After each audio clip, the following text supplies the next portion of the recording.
Bismillahirrahmanirrahim. Assalamualaikum warahmatullahi wabarakatuh. Alhamdulillah nahmaduhu wa nasta'inuhu wa nastahdihi wa nastaghfiruh. Wa na'udzu billahi min shururi anfusina wa min sayyiati a'malina. Man yahdihillahu fala mudilla lahu wa man yudlil fala hadiya lahu. أشهد أن لا إله إلا الله وحده لا شريك له وأشهد أن سيدنا محمدا عبده ورسوله اللهم صل وسلم وزد وبارك على سيدنا محمد عبدك ورسولك النبي الأمي وعلى آله وصحبه أجمعين سبحانك لا علم لنا إلا ما علمتنا إنك أنت العليم الحكيم Rabbi syrah li sadri wa yassir li amri wahlul 'uqdatan min lisani yafqahu qawli amma ba'd. Alhamdulillah. Thumma alhamdulillah. Syukur pada Allah Subhanahu wa taala atas nikmat serta limpahan kurniaan yang Allah berikan kepada kita.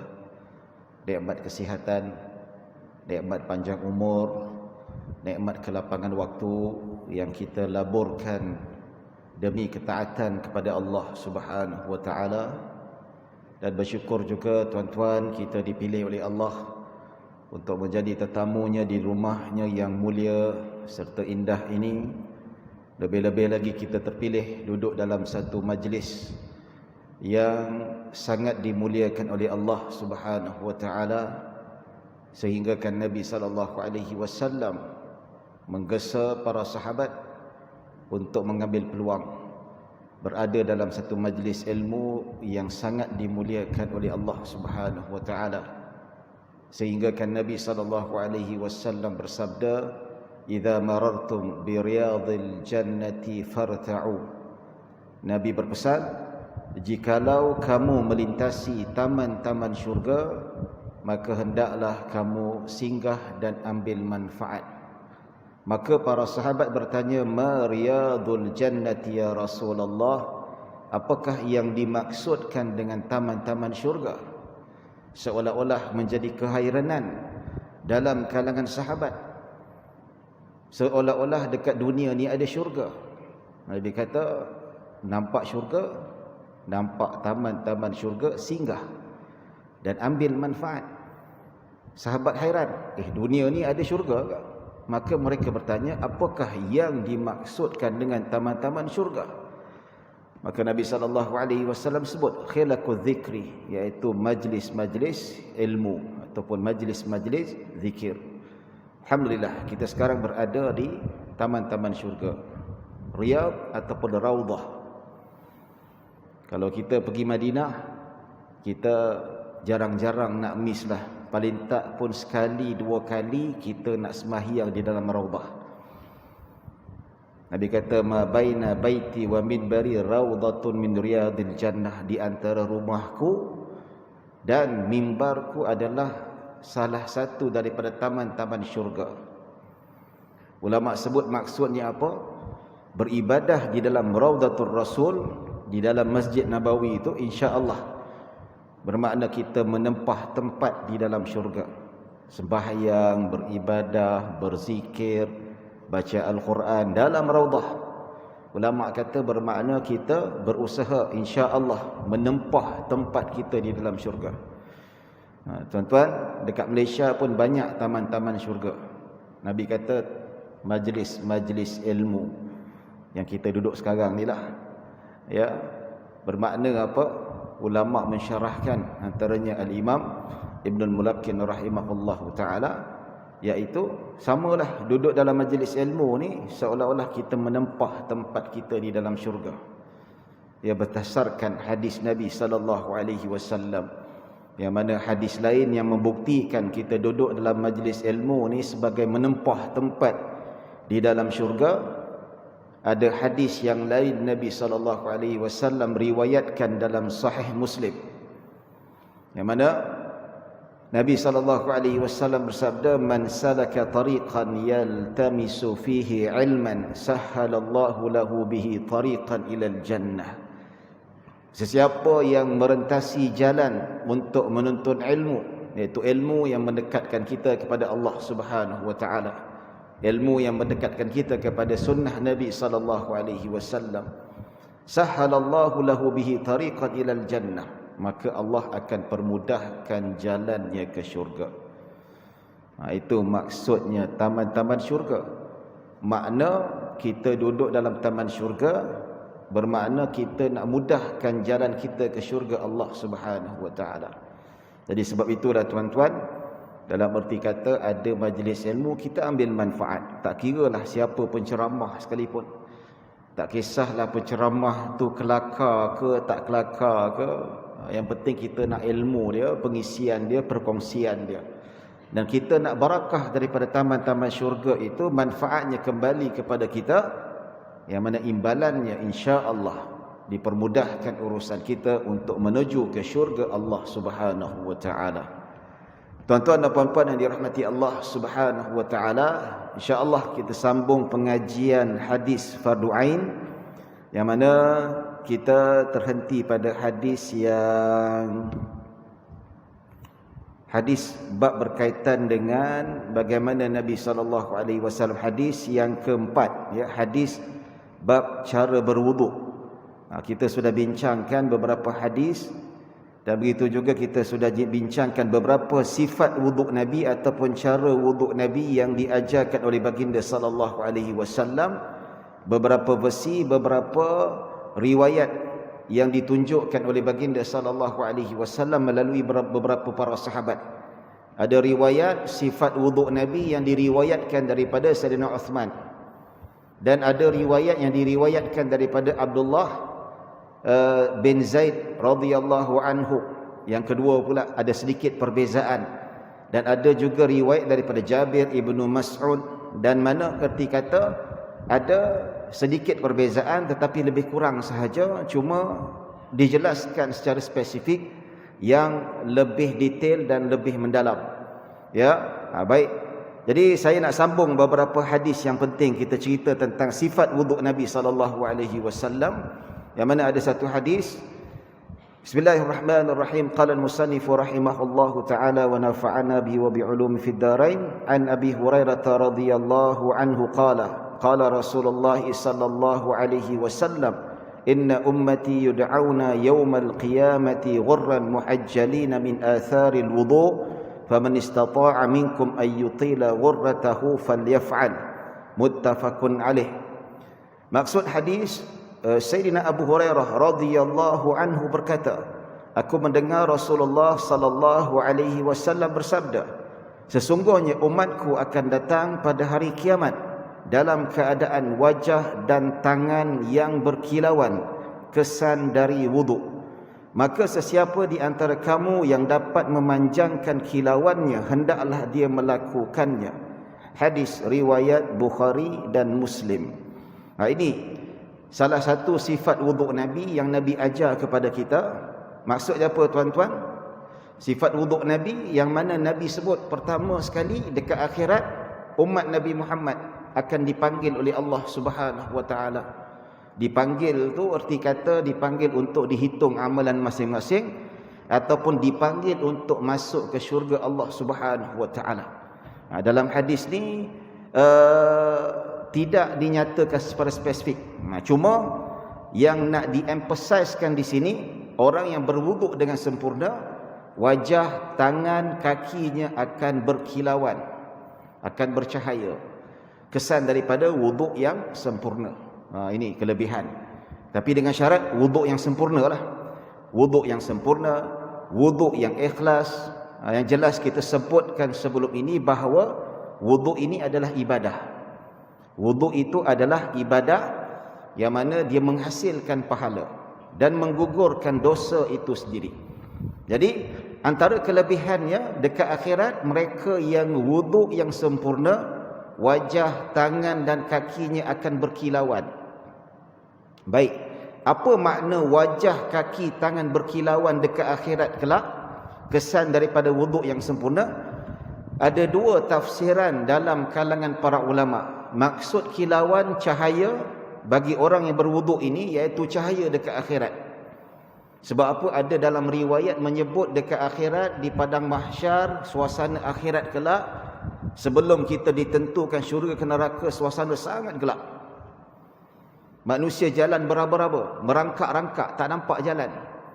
Maka Allah bagi cahaya kepada sesiapa yang Allah inginkan di kalangan hamba-hambanya, terutama mereka yang beramal saleh. Maka mereka yang berwuduk dengan sempurna ini Allah akan bagi cahaya. Ada dalam riwayat hadis dalam Sahih Bukhari disebutkan bahawa bagaimana ada hamba Allah dekat akhirat nanti, tak tahu siapa, tak kala nak melintasi titian sirat, tak nampak, gelap. Dia tak tahu pijak mana, tak nampak jembatan sirat tu, terus jatuh ke dalam api neraka. Jadi mereka yang ada cahaya nampak jalan, okey, nak lintas the specific way ataupun the specific path yang nak kena lalu, nampak, so dia dapat lintas dengan selamat. Itu cahaya menerangi perjalanan untuk melalui liku-liku perjalanan di dalam padang mahsyar. Itu yang pertama. Dan kedua, yang dimaksudkan cahaya berkilauan bagi orang yang berwuduk ini adalah cahaya kebahagiaan. Maksud dalam erti kata, dia itu adalah Allah bagi dia kebahagiaan, Allah kurniakan dia kesenangan dekat akhirat. Itu pun maksud yang lain. Ya, dalam erti bahasa pun kita kata jumpa kawan kita lah. Kita jumpa kawan kita, bersinar je muka kau hari ni, seronok nampak, happy nampak. Kita kata muka bercahaya, muka berseri-seri, itu bukan kita nampak cahaya dekat muka dia, tapi bahasa kiasan kita bermakna wajahnya bercahaya, wajah berseri, itu kita nampak sinar wajahnya, dia bahagia. Dapat naik gaji ke, dapat bonus ke, wallahu alam, kita pun tak tahu. Dapat untung saham naik dan sebagainya, ceria muka. Dia pun kata macam tu, okey, sebab kau kata muka aku ceria, hari ni aku belanja kau. Tu bahagia. Jadi dua-dua maknanya betul, tuan-tuan. Ada sandaran daripada dalil yang lain yang menyatakan mereka yang wuduk sempurna ini, maka dia akan diberi cahaya penerang perjalanan dekat akhirat nanti. Dan erti kata juga cahaya yang membahagiakan dia dekat akhirat kelak. Itu dimaksudkan umatku akan datang dalam keadaan bercahaya wajah, muka, kaki dan tangan. Baik. Maka Nabi SAW sebut, maka sesiapa di antara kamu yang dapat memanjangkan kilauannya, hendaklah dia melakukan. Ini sunnah Nabi. Nabi ajar dalam etika kita berwuduk, disunatkan. Disebutkan dalam kitab-kitab fiqah, bila kita basuh anggota wuduk kita, kita disunatkan melebihkan basuhan.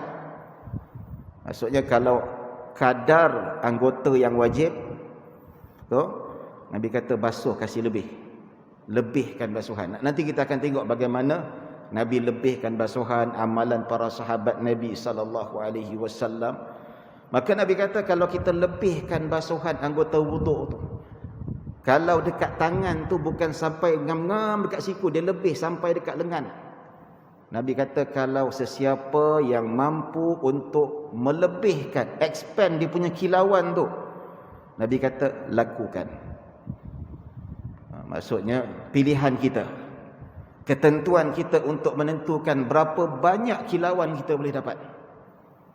Sama ada kita memilih untuk dapat yang paling minimum, maksudnya ngam-ngam lah sampai ke siku situ, ataupun kita ada pilihan lain untuk lebihkan lagi supaya cahaya itu dikurniakan oleh Allah dengan lebih. Maka Nabi kata siapa nak kilauan lebih, buat, lebihkan basuhan anggota wuduk. Kalau tak nak buat, tak ada apa, tak ada masalah. Ya. Jadi sebab itu ulama kata dalam erti kata berwuduk disunatkan melebihkan basuhan anggota wuduk. Pertama apa? Sebab fadilat dia inilah.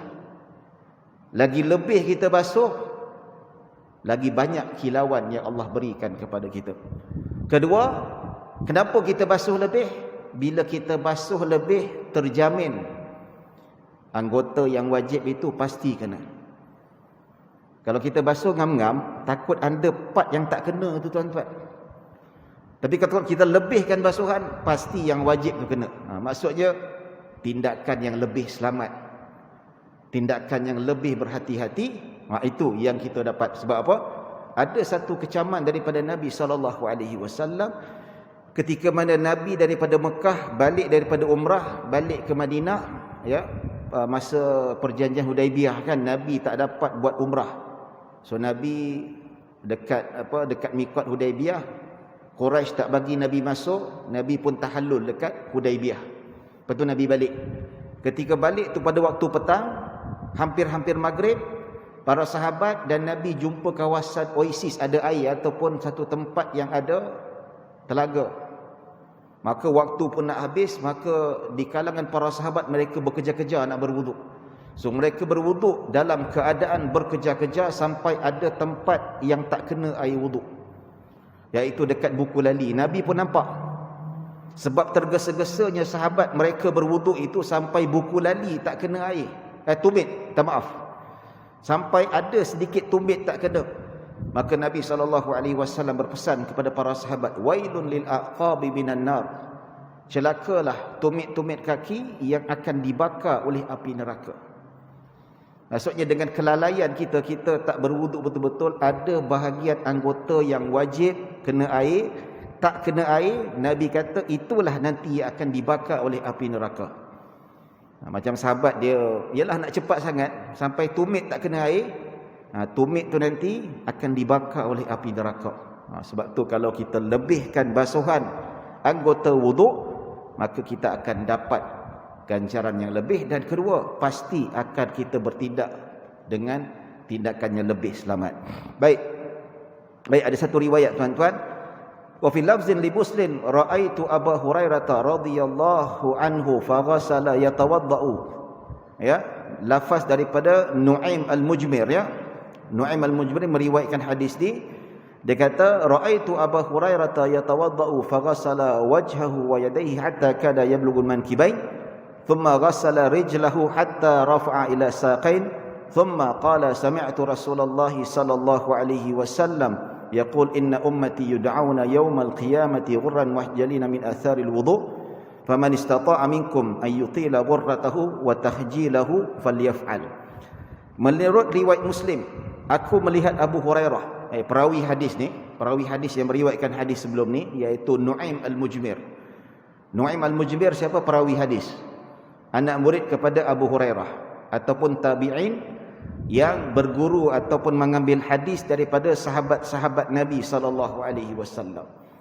Nu'aim al-Mujmir berkata, aku melihat Abu Hurairah berwuduk, lalu dia membasuh muka dan kedua-dua tangannya hingga hampir ke bahu. Bukan sampai dekat siku saja, dia basuh lebih tu sampai ke lengan. Maksudnya tak adalah sampai bahu, hampir kepada bahu tu, lebih kurang separuh lengan dia basuh. Nampak?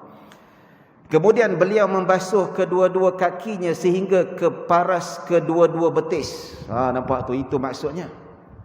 Bukan sekadar basuh sampai ke buku lali, ya, tapi sampai ke betis. Baik. Lalu berkata, aku mendengar Rasulullah sallallahu alaihi wasallam bersabda, sesungguhnya umatku akan datang pada hari kiamat dalam keadaan wajah dan tangan yang berkilauan, kesan dari wuduk. Lepas dia berwuduk tu, dia tunduk cara dia wuduk, ya. Bukan sekadar basuh betul-betul tepat kadar yang wajib, malah dia lebihkan basuhan, ya. Maka disebut pula hadis Nabi sebagai penguat apa yang dia lakukan. Oleh itu, sesiapa di antara kamu yang mampu untuk memanjangkan kilauannya, maka lakukanlah. Jadi Abu Hurairah ditunjuk kepada anak muridnya bagaimana cara wuduk Nabi. Kalau Nabi wuduk bukan sekadar sampai siku, sampai ke lengan. Kalau basuh kaki itu bukan sekadar sampai ke buku lali, tapi sampai ke betis. Dan Nabi kata, pilihan kita, nak lebihkan basuhan, banyak fadilat yang kita dapat, ya. Begitu juga dalam hadis yang lain, bagaimana Nabi basuh muka. Basuh muka bukan sekadar sampai sini saja, Nabi basuh muka sampai habis, sampai ke atas. Kalau basuh tu, dia basuh muka tu. Kalau dalam kitab, basuh sampai sini sekali, ya. Kalau dah basuh sini semua, dah basuh anggota yang wajib, ya, dalam keadaan masih melekat tu, tangan tu disapukan sampai ke atas. Ya, sampai ke atas ini sapu dan lalu kat telinga. Dan sambung dekat bawah bahagian janggut ni. Kalau ikutkan bawah bahagian janggut ni tak wajib. Sini tak wajib. Sini pun tak wajib. Tapi atas dasar melebihkan basuhan anggota wuduk. Itu yang ditunjukkan. Jadi basuh, sapu kat telinga, lalu sini. Itu sunnah. Kalau kita yang ikut ngam-ngam sini ya. Sini tempat tumbuh rambut, dekat dagu ni, dekat tulang yang timbul ni. Ya. Kalau lebar pula dekat anak telinga ni. Itu yang wajib. Telinga tak wajib, atas tak wajib. Tapi sebab falsafah melebihkan basuhan anggota wuduk untuk mendapat kilauan yang lebih, basuh macam ni. Macam tu. Dalam hadis Nabi ambil air, Nabi basuh bawah ni. Ni tak wajib ni, tapi Nabi basuh sini. Menunjukkan Nabi melebihkan basuhan anggota wuduk. Ya, begitu juga sapu kepala yang ditunjukkan pada perbincangan yang lalu. Nabi sapu kepala macam mana? Seluruh kepala Nabi sapu. Ya, kalau kita sapu sedikit macam tu, sikitlah dapat. Kan? Ambil air, sah. Sah tak? Sah. Memang sah, tak ada masalah. There is no problem. Ya, wuduk sah, sembahyang sah. Tapi sikitlah cahaya tu. Tu kita kata pilihan di tangan kita. Ya, sapu kepala habis, tarik sampai ke belakang, ke depan macam ni. Ya, so melebihkan kilauan. Ya, perempuan kita pun dah kira juga. Perempuan tak kira rambut panjang pendek. Sebab apa? Kalau kita nak sapu kepala sampai ke belakang, bukan alasan rambut pendek senang, rambut panjang susah, tidak. Kalau sini ada belajar kitab Syama'il Muhammadiyah. Kalau ada belajar kitab Syama'il Muhammadiyah, kita tahu bagaimana sifat bentuk rupa Nabi SAW. Gambaran ni macam manalah. Ya. Kalau nak kata rambut panjang, Nabi pun rambut panjang. Adat masyarakat dulu kan. Adat masyarakat dulu lelaki rambut panjang. Mungkin adat kita ni tak samalah, tak sama, berbeza, tapi tak ada masalah kalau lelaki nak berambut panjang. Ya. Tapi kalau dia kerja dekat office yang memang restriction dia berbeza, kan? Contoh dia penjawat awam ke ataupun syarikat swasta yang disiplin dia tak boleh rambut panjang, kena akur lah. Tapi mungkin dia businessman, kerja sendiri, ya, tak terikat dengan peraturan, nak rambut panjang, silakan, tak ada masalah. Kalau dia nak rambut panjang atas nama sunnah Nabi, insya-Allah dapat pahala. Serupa macam kita berserban, niat nak ikut Nabi, dapat pahala, insya-Allah. Ya. So sapu kepala sampai ke tengkuk, tarik ke belakang dan patah balik ke depan. Itu cara wuduk Nabi SAW yang pernah kita bincangkan. Ya. Begitu juga basuh tangan sampai dekat separuh lengan ni lah. Itu sunnah Nabi SAW yang ditunjukkan oleh Abu Hurairah. Ya, itulah maksudnya hampir kepada bahu tapi tidaklah sampai kepada bahu, separuh lengan. Ya, nanti kalau kita berwuduk, janganlah sampai kita basuh dengan ketiak sekali ya. Ya, kalau nak basuh ketiak tu time mandilah. Jadi bila basuh kaki tu, biar betis, lebihkan basuhan sampai dekat betis, ya. Baik tuan-tuan dan puan-puan rahmati Allah Subhanahu wa taala. Satu lagi hadis berkaitan dengan isu ini, an Abi Hurairah radhiyallahu anhu qala qala Rasulullah sallallahu alaihi wasallam tablughul hilyatu minal mu'mini haitsu yablughul wudu', rawahu Muslim. Abu Hurairah radhiyallahu anhu meriwayatkan bahawa Rasulullah sallallahu alaihi wasallam bersabda, kadar perhiasan seorang mukmin menurut kadar sampainya wudu'. Hadis riwayat Muslim. Samalah makna dia. Ya, kalau kita lebihkan basuhan, lagi besar kilauan dia, lagi besar perhiasan yang Allah berikan kepada kita. Ya, jadi ini kita nampak wuduk ni satu amalan yang Allah kurniakan kepada kita yang banyak manfaatnya. Pertama, dalam konsep kebersihan, sangat bagus. Kedua, berwuduk ni memberi kesegaran. Kita mengantuk, berwuduk. Macam saya dekat ngaji pondok pesantren dulu tu, duduk talaki kelas pagi sampai petang, mengantuk. Tok guru kata, pergi wuduk. Pergi belakang sana wuduk. Ya, wuduk, segar badan. Okey. Ya, bagus. Ya, dan dia merupakan ibadah. Ibadah, pahala. yang mana ganjarannya berwuduk tu dia dapat pahala dan menggugurkan dosa. Setiap titisan-titisan tu dia menggugurkan dosa. Subhanallah. Ya, sebab itu Nabi SAW selepas wuduk Nabi tak lap. Nabi biar dia kering sendiri. Ya, sebab apa? Sebab fadilat titisan-titisan tu menggugurkan dosa. Kalau tak ada dosa macam Nabi, dia akan mengangkat darajat. Setiap titisan itu akan mengangkat darajat seseorang itu sendiri. Baik. Saudara bapa yang dirahmati Allah Subhanahu wa taala, kita habis bab wuduk, kita masuk hadis yang seterusnya. Hadis ya, babu fi sya'nil mashi 'ala al-khuffain. Kita belajar bab fardu ain. Kita masuk hadis yang kelima, bab yang menyatakan sapuan ke atas kedua khuf. Dia ada satu khusus, hukum khusus. Ya, sama ada dalam hadis, begitu juga kalau kita buka dalam kitab-kitab fiqh, dia ada bincangkan bab ni. Ya, ada sapuan di atas khuf, iaitu gantian basuhan kaki. Maksudnya, kalau sapu khuf ni tak payah basuh kaki lagi dah, boleh terus sembahyang. Lebih-lebih lagi orang yang bermusafir ataupun duduk rumah, dia ada tata cara dan etika je, hukum yang khusus diajar oleh Nabi SAW. Ya, khuf ni dia zaman Nabi tu kasut lah, kasut kulit. Biasanya Nabi SAW pakai khuf ketika musafir. Itu kasut dia. Ya. Dan ketika musim sejuk, Madinah pun sejuk juga. Kalau kita pergi ke Madinah tu memang sejuk dia, sebab bahagian utara atas Saudi tu kan memang sejuk. Ya, pakai khuf untuk menyejukkan kaki dan sebagainya. Ya. Baik. Jadi khuf macam mana rupa dia? Macam ni lah rupa dia, gambaran dia. Ni. Dia punya finishing ni nampak moden lah. Zaman Nabi tu taklah, ya, tak secantik macam ni. Cuma kalau gambaran khuf Nabi tu, dia punya kasut tu macam ni, khuf. Ya, dan dia punya tapak tu tebal sikit. Macam ni tapak tak tebal, dia macam stokin. Kalau macam zaman Nabi tu punya tapak tu ada tambahan lagi kulit. Dia tambah lagi supaya keras dan kuat dan dapat bertahan kalau dalam perjalanan jauh, jalan kaki di atas padang pasir dan sebagainya. Ni ada hukum khusus tentang sapuan di atas khuf. Maksudnya kalau kita berwuduk, kita basuh muka, basuh tangan, sapu kepala, sampai kaki saja tak payah cabut kasut. Sapu-sapu dengan kasut tu, dah sapu atasnya, cukup syarat, solat terus. Nampak? Maksudnya rukhsah ataupun kemudahan yang Allah Subhanahu wa taala berikan kepada hamba-hambanya, ataupun rukhsah yang diajar oleh baginda sallallahu alaihi wasallam kepada umat baginda sallallahu alaihi wasallam. Baik, kita masuk hadis yang kelima. An Khuzaimah bin Thabit radhiyallahu anhu qala ja'ala Rasulullah sallallahu alaihi wasallam fikum al-masha 'ala al-khuffaini thalathata ayyamin lil musafiri wa yawman lil muqim walau madha as-sa'ilu fi mas'alatihi la ja'alaha khamsatan. Rawahu Ahmad wa Ibnu Majah wa Ibnu Abi Syaibah.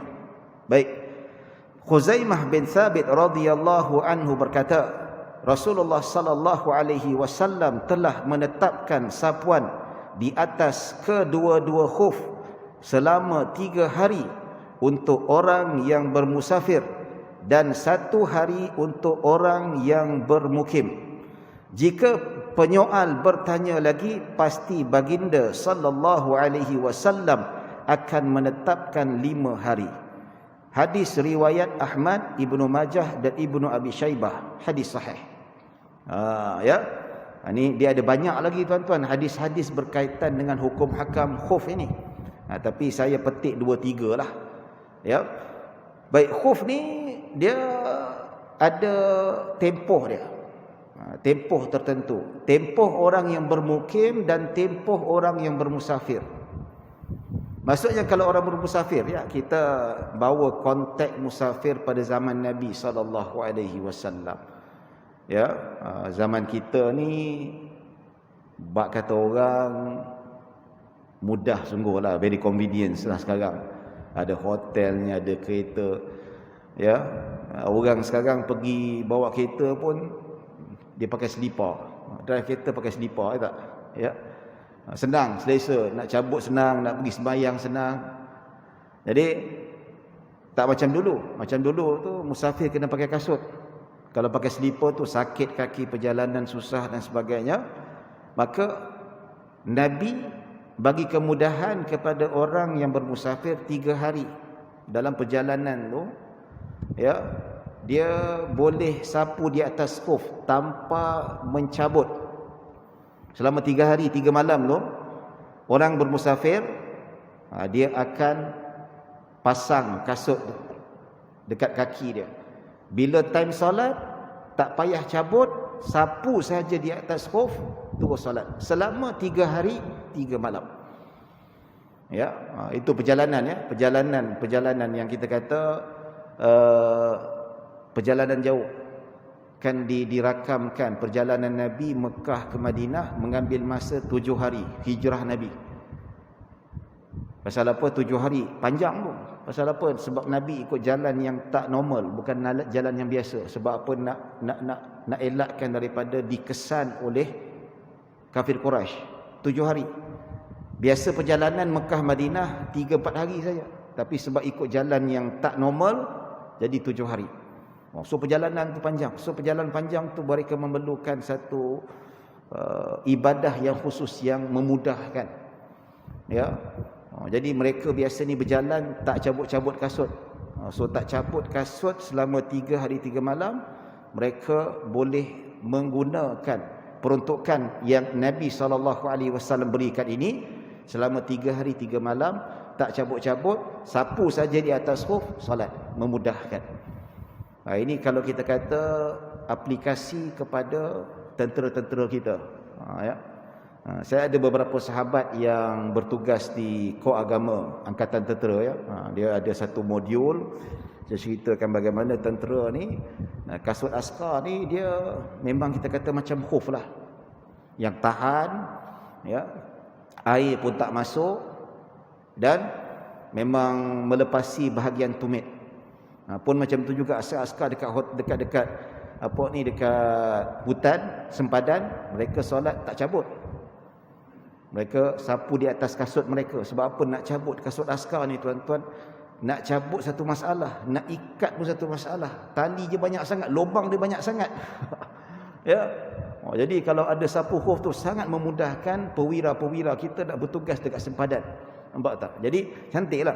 Jadi antara satu syaratnya kalau sah nak sapu di atas khuf tu, kasut, ya, pertama dia mesti melepasi kawasan buku lali, tutup kawasan buku lali. Dia tak boleh kasut yang macam ni, yang bawah buku lali tu tak boleh. Macam ni lah kan. Yang ni kulit, tuan-tuan. Yang ni kulit, tetapi dia tak cukup syarat. Dia bawah buku lali. Biasa kalau kita nampak macam apa, kalau kita pergi dekat Mekah Madinah tu, kita nampak perempuan-perempuan Arab yang jual-jual tepi jalan macam ni kan, kulit. Ini yang lapis kaki lah, terutama nak pergi sa'i Safa Marwah tu dia pakai. Ya, ketika ihram tu pakai, memang selesa lah, dia protect kaki tu, terutama kalau yang dekat bahagian sa'i tu tapak dia memang sejuk. Kalau orang yang ada masalah saraf dipijak dekat tapak lantai Safa Marwah tu, sa'i tu memang sejuk, pakai ni bagus. Tapi ni walaupun dia kuat, seumpama macam kulit juga, tapi tak cukup syarat sebagai khuf. Pasal apa? Dia tak tutup buku lali. Seperti mana khuf yang ditunjukkan oleh Nabi SAW yang macam ni lah. Saya ada tertinggal kat rumah, ada beli. Kalau tuan-tuan nak tengok, ada, dia banyak jual dekat Masjid Seri Petaling. Kalau nak tengok, nak beli lah kan, nak beli. Kalau yang kaki sejuk ke sedap dan sebagainya, nak pakai lepas tu datang ke masjid, sapu di atas khuf, boleh, tak ada masalah. Ya. Baik, balik pada hadis ni tuan-tuan. Sapu, rukhsah sapu di atas khuf ni 3 hari 3 malam untuk mereka yang bermusafir. Bermusafir ni 2 marhalah lah. Pertama, dia melepasi kawasan sempadan dia. Ya. Lepas tu perjalanan ke destinasi paling kurang 2 marhalah. Lebih kurang dalam 89 km macam tu lah. 90 km perjalanan 2 marhalah. Ya. Jadi dia dapat boleh sapu 3 hari 3 malam. Mungkin dari segi sudut praktikal sekarang ni tak ada lah. Ustaz, siapa lagi pakai khuf 3 hari 3 malam? Mungkin sekarang tak ada lah. Tapi zaman dulu ya. Ya. Dan dalam hadis dikata, dan 1 hari untuk orang yang bermukim. Maksudnya sapu di atas khuf ni bukan untuk orang bermusafir saja. Yang mungkin macam kita, macam tuan-tuan ni pun boleh. Tapi tempohnya yang dibenarkan selama sehari semalam. Nampak? Sehari semalam. Berbanding musafir 3 hari 3 malam. Itu beza dia. Jadi tuan-tuan pakai subuh. Katakanlah sebelum subuh tadi dia mandi, lepas tu dia berwuduk. Lepas berwuduk dia sarung khuf dekat kaki dia. Lepas tu datang ke masjid At-Taqwa TTDI. Dia sembahyang, okey sembahyang. Lepas tu Zuhur nanti dia tak cabut lah, dia tak cabut. Zuhur nanti dia berwuduk macam biasa, sampai dekat kaki dia sapu. Sapu je kat atas tu.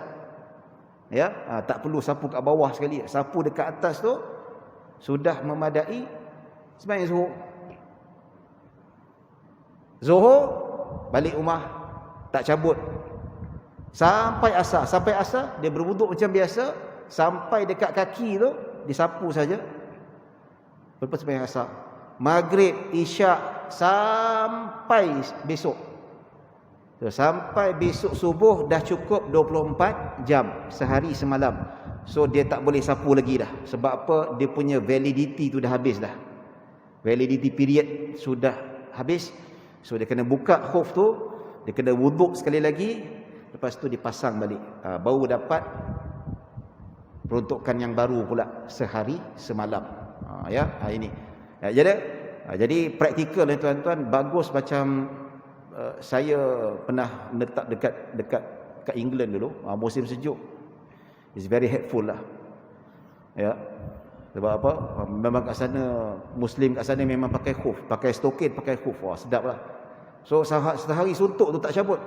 Sana tuan-tuan tak berpeluh kan. Mungkin tuan-tuan pernah sampai, lebih tahu daripada saya kan. Sana tak berpeluh, sana tak apa. Kita pakai, kaki sejuk, kaki rasa warm dia rasa dia kan. Bila nak wuduk je, sapu. Tak payah nak cabut, tak payah nak basuh kaki. Senang, settle. Masalahnya bukan hanya untuk orang yang bermusafir sahaja, tetapi orang yang bermukim pun dibenarkan. Terutama kalau duduk dekat negara sejuk, yang cuacanya kesejukan tu sampai mencucuk tulang dan sebagainya, maka bagus untuk pakai. Ya. Ada orang tanya tak pakai heater ke dalam rumah? Heater mahal tuan-tuan. Pakai 24 jam, bayar dia punya bil gas je, melambung lah. Bayar sekali beratus pound sterling, penat juga nak bayar tu. 100 pound sterling zaman tu kali 6.9, berjimat lah. Bila pasang untuk panaskan kejap, tutup. Tapi sepanjang tak pasang water heater tu, pakailah khuf. Anak-anak semua pakai stokin, pakai apa semua untuk panaskan badan. Ya, jadi dan kita jika penyoal bertanya lagi, pasti baginda akan menetapkan 5 hari. Maksudnya, kalau dah kata wahai Rasulullah, kalau kami bermusafir selama 5 hari, adakah perlu mencabut khuf selama 5 hari itu? Maka kata Khuzaimah bin Sabit, maksudnya kalaulah penyoal tu tanya lagi, sudah tentu Nabi menjadikan 3 hari itu kepada 5 hari. Maksudnya 5 hari bagi musafir tidak cabut-cabut. Baik, ulama ada berselisih pendapat tentang menterjemahkan frasa jika penyoal bertanya. Di sini cuma ijtihad perawi sahaja. Tapi yang pasti Nabi tetapkan 3 hari. Kalau Nabi nak jadikan 5 hari, Nabi dah awal-awal tetapkan 5 hari. Tapi Nabi dah siang-siang kata 3 hari. Itu sahaja.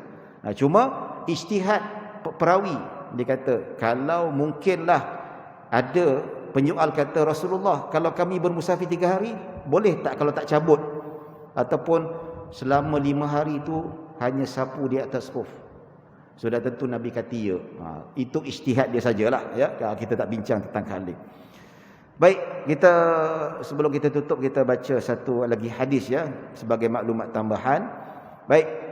Anil Mughirah bin Syu'bah radhiyallahu anhu qala kuntu ma'an Nabiy sallallahu alaihi wasallam fatawadda'a fa ahwaitu li anzi'a khuffaihi faqala da'huma fa inni adkhaltuhuma tahirataini famasaha 'alaihima muttafaqun alaih. Al-Mughirah bin Syu'bah radhiyallahu anhu berkata, suatu hari aku bersama Nabi sallallahu alaihi wasallam, lalu baginda sallallahu alaihi wasallam berwuduk. maka aku tunduk untuk mencabut kedua-dua khufnya. Lalu baginda sallallahu alaihi wasallam bersabda, biarkan kedua-duanya, sesungguhnya aku memasukkan kedua-duanya dalam keadaan kedua-dua kakiku suci. Lalu baginda sallallahu alaihi wasallam menyapu di atas kedua-dua khuf. Hadis riwayat Bukhari dan Muslim. Ya. Ni satu lagi maklumat tentang bagaimana etika ataupun syarat kita nak sapu di atas khuf, yang mana ada seorang sahabat namanya Al-Mughirah. Dalam satu perjalanan, bila sampai waktu salat, Nabi nak salat dengan para sahabat. Nabi pun berwuduk. Bila nak basuh kaki saja, Al-Mughirah nak berkhidmat pada Nabi sallallahu alaihi wasallam. Nak tolong cabutkan kasut Nabi sallallahu alaihi wasallam. Ini khidmat seorang sahabat terhadap Nabi, khidmat terhadap gurunya. Ya. Macam sebahagian kami dulu dekat pesantren, kami ni bila nampak tuan guru tu kami hormat, ya. Sampaikan dia punya selipar tu kami angkat, kami susunkan selipar dia. Ada orang luar nampak, dia kata, melampau sangat hormat tok guru ni sampai selipar pun nak kena pegang. Tapi kalau penduduk pelajar pesantren ni tuan-tuan, memang itu adat kami, menghormati guru, ya. Sampai yang antara yang dilakukan oleh sahabat Nabi, sahabat tu sampai mereka tu nak tolong cabutkan kaki kasut Nabi sallallahu alaihi wasallam. Hormat terhadap guru macam tu sekali. Nampak? Orang yang tak biasa, melampau sangat hormat tok guru. Dia bukan melampau, kita bukan menyembah pun. Bukan kita cium kaki dia pun. Cuma kita angkat selipar dia. Tapi ada orang dia tak biasa, dia pandang satu benda ni macam tu sekali. Tapi sebenarnya kalau ikutkan, memang dicontohi oleh sahabat Nabi. Dia nak cabut kasut Nabi tu dekat kaki Nabi, tapi Nabi kata jangan cabut. Bukan Nabi kata jangan cabut benda tu haram, jangan cabut, ini melampau-melampau, tak ada. Nabi kata tak payah cabut sebab aku nak sapu di atasnya, so tak payah basuh kaki. Nampak? Tapi ciri-ciri menghormati guru tu sampai bawa seliparnya, seperti Anas bin Malik bawa capal Nabi SAW, itu satu sikap hormat pada guru, ya. Baik. Jadi Mughirah tunduk nak cabut, nak berkhidmat pada Nabi SAW, nak cabut khuf tu. Sampai dia nak cabut, Nabi kata biarkan, jangan. Sesungguhnya aku memasukkan kedua-duanya, iaitu memakai khuf dalam keadaan kedua-dua kakiku suci. Maksudnya apa? Kalau kita buka kitab fiqh, antara syarat sah untuk kita dapat keringanan sapu di atas khuf, mestilah ketika mana kita pakai dalam keadaan suci. Maksudnya, contohlah askar kan, askar dia nak pergi perang, nak pergi jaga sepadan. So nanti bila dia nak semayang, tak payah cabut kasut. Sebelum dia pakai kasut, pastikan berwuduk. Pastikan berwuduk. So dah berwuduk, completely berwuduk, baru pakai kasut, ikat. Ya. Dah pakai kasut, tiba-tiba berjalan, batal wuduk. Nak solat sekali lagi, dia berwuduk macam biasa, sampai dekat kaki, sapu sahaja. Tak payah nak cabut. Berlainan kalau dia tu pakai kasut dalam keadaan tak ada wuduk. Dia pakai, dia lepas pakai, lepas tu pakai kasut. Tiba-tiba nak sembahyang zuhur ke, nak sapu atas kasut, alamak terlupa nak pakai. Dia tak boleh, kena buka dulu. Sebab apa? Dia tak menepati syarat sah sapu di atas wuduk. Pasal apa? Dia mesti, sebab Nabi sendiri cakap, biarkan kedua-duanya, sesungguhnya aku memakai, ketika aku memakai kedua-dua khuf tu, aku dalam keadaan suci, sudah berwuduk. Ya, terangkat daripada hadas kecil dan hadas besar. Ini bermakna orang yang pakai khuf, yang pakai kasut macam askar tu, pakai boot, dalam keadaan tidak berwuduk, maka dia tidak mendapat rukhsah untuk sapu di atas khuf. Kena cabut, basuh kaki macam biasa. Lepas tu barulah pakai. Kalau batal wuduk lagi, barulah boleh sapu di atas khuf sebagai ganti basuhan ke atas kaki. Lalu baginda sallallahu alaihi wasallam menyapu kedua-dua khuf baginda sallallahu alaihi wasallam. Nabi sapu macam biasa, ya. Sapu ni tuan-tuan serentak daripada ujung kaki sampai ke atas. Kalau kita tengok dalam gambar ni lah, dia macam ni sapu. Dia tak ada kiri kanan. Ya, kalau ikut lafaz hadis ni baginda menyapu di atas kedua-duanya. Ya. Ada orang kata sapu khuf ni kanan dulu, kiri dulu. Tidak. Kalau ikut mana-mana zahir hadis Nabi, Nabi SAW sapu dua-dua serentak.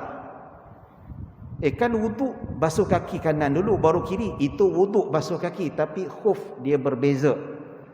Ya, benda ni tak boleh dikiaskan sebab ada hadis yang menjelaskan bahawa Nabi sapu kedua-dua sekali. Tapi boleh tak kalau kita nak buat kanan dulu, nak buat kiri dulu? Tak ada masalah, boleh saja, tak ada masalah, no problem.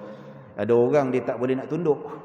Mungkin masalah ya, perut besar ke ataupun pinggang sakit, dia kena duduk. Kena duduk barulah sapu, tak ada masalah. Tak ada masalah, ya.